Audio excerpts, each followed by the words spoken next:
Hemoglobín A1C alebo HbA1c je špeciálny typ bielkoviny v červených krvinkách, na ktorú sa môže pripojiť glukóza. Glukóza je jednoduchý cukor, ktorého hladina v krvi stúpa po konzumácii potravín bohatých na sacharidy a časť tejto glukózy sa môže pripojiť na bielkovinu HbA1c.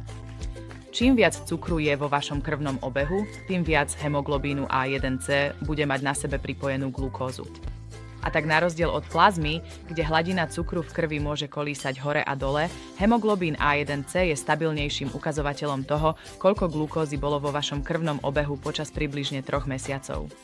Hemoglobín A1c sa udáva v percentách, takže počet molekúl hemoglobínu, na ktoré je pripojená glukóza, predstavuje váš výsledok hemoglobínu A1c.